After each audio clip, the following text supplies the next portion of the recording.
தேவனுடைய பிரசன்னத்திலிருந்து அருமையான வாலிப பிள்ளைகளுக்காக இந்த கர்த்தருடைய செய்தியை கொடுத்து கொண்டு வருகிறேன். இன்றைக்கு முக்கியமாக பார்க்கின்ற பொழுது உருவாக்கக்கூடிய ஒரு பருவம், மோல்டிங் ஸ்டேஜ், அதாவது தொடர் போதனையாக நான் கொடுத்து கொண்டு வந்தேன்.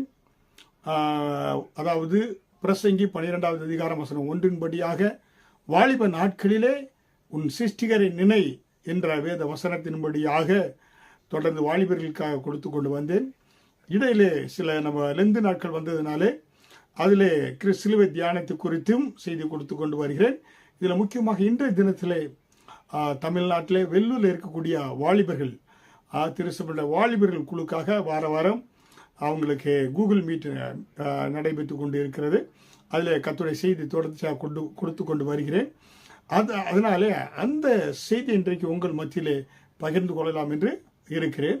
முக்கியமாக உருவாக்கப்படக்கூடிய மோல்டிங் ஸ்டேஜ், வாலிப பருவத்திலே முக்கியமாக அந்த டீனேஜில் அதுதான் உருவாக்கக்கூடிய ஒரு நேரம். அந்த உருவாக்கக்கூடிய நேரத்தில் பார்த்தீங்கன்னா மனதில் எண்ணங்கள் அடிக்கடி மாறிக்கொண்டே வரும். ஒரு தீர்மானம் எடுத்திருப்பீங்க, இன்ஜினியரிங் படிக்கலாம் என்று, திடீரென்று டாக்டராக படிக்க வேண்டும் என்று எண்ணம் வந்திருக்கும். எடுத்த தீர்மானம் மனதிலே எண்ணங்கள் மாறிக்கொண்டே வந்திருக்கும். ஆனால் நீங்கள் கர்த்தருடைய தேவ சித்தத்தின்படியாக தீர்மானங்கள் எடுக்கின்ற பொழுது நீங்கள் என்ன சிதறல்களுக்கு இடம் கொடுக்காதபடி நீங்கள் எடுத்த தீர்மானத்தில் உறுதியாக செல்வதற்கு பரிசுத்த ஆவியானவர் உதவி செய்வார். ஹல்லேலூயா. அதனாலே நீங்கள் தீர்மானம் எடுத்து ஏற்கனவே தேவ சித்தத்தின்படியாக தீர்மானங்கள் எடுத்தாலும் அந்த தீர்மானத்தை செயல்படுத்த முடியாதபடி சில வேளைகளில் போராட்டங்கள் உங்கள் வாழ்க்கையில் வரலாம். அப்பொழுதும் சில வேளைகளிலே நீங்கள் அந்த எடுத்த முடிவிலிருந்து மாறுவதற்கு எண்ணங்கள் தூண்டலாம். ஆனாலும் நீங்கள் உறுதியாக அதில் இருந்து நீங்கள் உங்களை ஆண்டவருடைய கரத்தில் ஒப்பு கொடுத்து நீங்கள் உங்களை தேவன் வைத்திருக்கிற அந்த திட்டங்கள் நோக்கங்களை நிறைவேற்ற நீங்கள் முன்னேறி செல்ல வேண்டும், தரிசனத்தை பெற்றுக்கொண்டு. புரியுங்களா?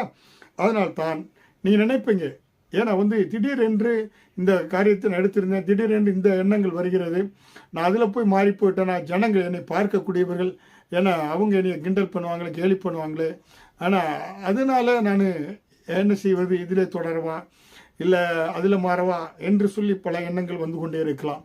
மற்றவர்களுடைய ஒப்பீனியன் மிக முக்கியம் கிடையாது. தேவனுடைய திட்டம், அந்த சித்தம் தான் உங்கள் வாழ்க்கையில் மிக மிக முக்கியமாக இருக்கிறது. ஹல்லேலூயா.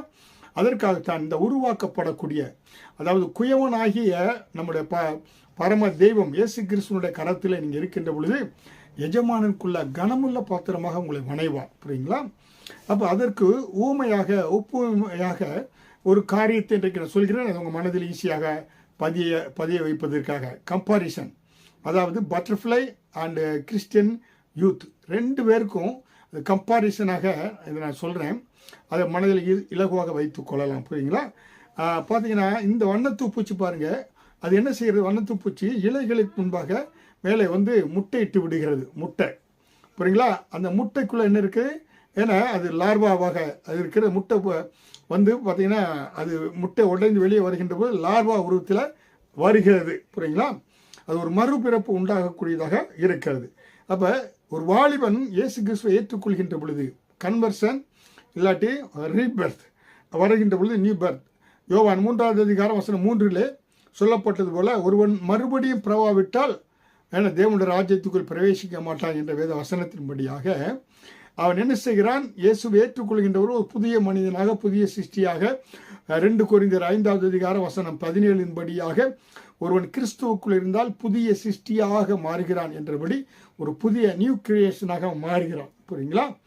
அப்போ அந்த கூட்டுப்புழு, அந்த வண்ணத்து பூச்சி புழு இருக்கு பாருங்களேன், அது புழுவாக இருக்குது. அது எதை சாப்பிடுகிறது என்றால் அந்த இலைகளை சாப்பிடுகிறது. இலைகள் மேல் தான் ஊறிக்கொண்டிருக்கிறது, இலைகளை அது சாப்பிடுகிறது. Feeding and growing.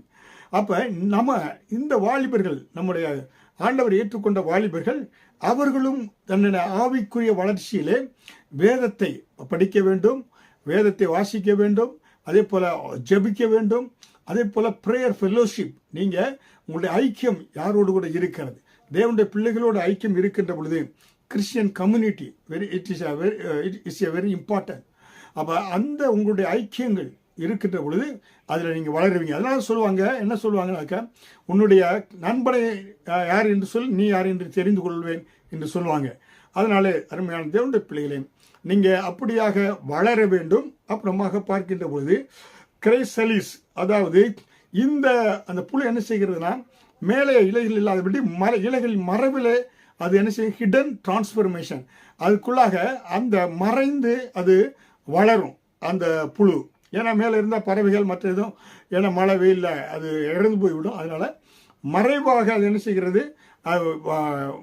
வளர்கின்ற பொழுது அவருக்குள்ள அந்த புழுவினுடைய இதில் வளர் மாற்றம் உண்டாகிறது. என்னன்னாக்கா, கால்கள் நிறைய இருக்கும், அந்த கம்பளி புழு போல் இருந்த கால்கள்லாம் அப்படியே உதிர ஆரம்பித்து இப்போ என்ன செய்கிறதுனாக்கா, அது பார்த்தீங்கன்னாக்கா வளர ஆரம்பிக்கும். அதே போல் கிறிஸ்துவ தேவனுடைய பிள்ளை, நீங்கள் ஆவிக்குரிய கனிகளை கொடுக்கக்கூடியவனாக நீங்கள் மாற வேண்டும்.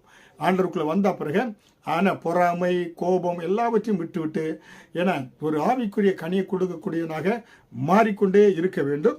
அப்புறமாக பிறந்த அடல்ட் பட்டர்ஃப்ளை, அது எப்படியாக நல்ல ஒரு வளர்ந்த நல்ல இறகுகள், ஏன்னா கலரான இறகுகளோடு வளரக்கூடிய அந்த பட்டர்ஃப்ளையாக வரும்போது அது பறந்து என்ன செய்கிறது, பூக்களை தேடி போகிறது. புரியுங்களா? இப்போ அதே போல் தேவனுடைய பிள்ளையாக நீ இப்படியாக நீங்கள் ஆவிக்குரிய கனிகள், ஏன்னா அந்த ஸ்பிரிச்சுவல் குரோத்தில் நீங்கள் வளர்கின்ற பொழுது நீங்கள் என்ன செய்கிறீங்க, அப்படியாக என்ன செய்கிறீங்க, ஆண்டவருக்கு அந்த ஃப்ளையிங் ஸ்டேஜ் என்ன பறந்து செல்லும் போதுனாக்கா நன்றாக வேலை, ஏன்னா நல்ல வேலைகள் கத்திருக்கிற ஊழியம், ஏன்னா நல்ல ஒரு தலைவர்களாக, குடும்பத்துக்கு ஆசீர்வாதமாக, சபைக்கு தேசத்துக்கு ஆசீர்வாதம் உள்ளவர்களாக நீங்கள் என்ன செய்யலாம், பறந்து செல்லலாம்.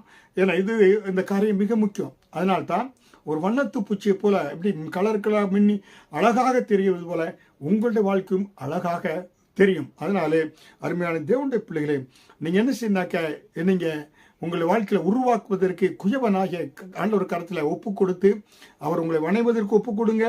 நீங்கள் வேத வசனத்தின் மூலமாய், ஜெபத்தின் மூலமாய் உங்கள் ஆவிக்குரிய வளர்ச்சியை உண்டாக்குங்க. அதே போல் அதாவது மறைவில் இருந்துனாக்கா தேவ சமூகத்தில் இருந்து அவற்றையும் வெறுக்க வேண்டிய வெறுத்து அதில் மறைவில் நீங்கள் இருந்து வளருங்க. அதுக்கு மட்டும் எல்லாத்துக்கும் ஒரு நோக்கம், பட்டர்ஃப்ளை என்ன செய்கிறது, எல்லா பூக்களுக்கும் ஒவ்வொரு பூக்களுக்காக சென்று மகரந்த சேர்க்கை, அந்த பூக்கள் மேலும் மேலும் பூக்களும் செடிகளும் வளர்வதற்கு, அது காய்கள் வளர்வதற்கு இந்த மகரந்த சேர்க்கைக்கு உதவி செய்யக்கூடியதாக இருக்கிறது. அதே போல் கர்த்தர் உங்களுக்கு வைத்திருக்க பர்பஸ் என்னன்னாக்கா, நீங்கள் தேவனுக்காய், உங்கள் குடும்பத்துக்காய், உங்களுக்காய், தேவனுக்காய் நீங்கள் அரிய பெரிய காரியங்களை செய்து நீங்கள் என்ன செய்யணும், உங்களுடைய ஆண்டவருக்கு மகிமையாக வாழ வேண்டும்.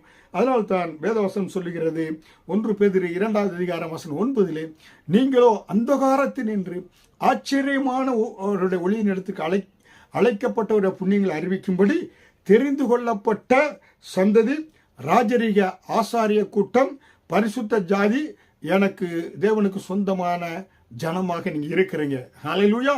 அதற்காக தான் கர்த்தர் அழைத்திருக்கிறார். அது மட்டுமல்ல, 2 கொரிந்தியர் 3வது அதிகாரம் வசனம் 18 மேலே மகிமையின் மேல் மகிமை அடையணும். உங்களோட ஒரே நோக்கம், உருமாறுவதனுடைய ஒரே நோக்கம், உருவாக்கப்படுவது மகிமையின் மேல் மகிமையை காண வேண்டும். என தேவனுடைய பிள்ளையாய் ஒவ்வொரு நாளும் அபிஷேகத்தில் வல்லமையில் நிறைந்து மகிமையின் மேல் மகிமை அடைய வேண்டும். ஒரு ஆசீர்வாதத்தின் பாத்திரமாய் இந்த வண்ணத்து பூச்சி வண்ணமான பூச்சியாக பறந்து தீர்வதில் வாழ்க்கையும் திகழ வேண்டும் என்று தேவ ஆவியானவர் விரும்புகிறார். அதற்கு பரிசுத்த ஆவியானவர் உங்களுக்கு உதவி செய்வார். தொடர்ந்து சத்தியத்தை கேளுங்க, ஆவியில வளருங்க, தேவநாமம் மகிமைப்படும். ஆமென்.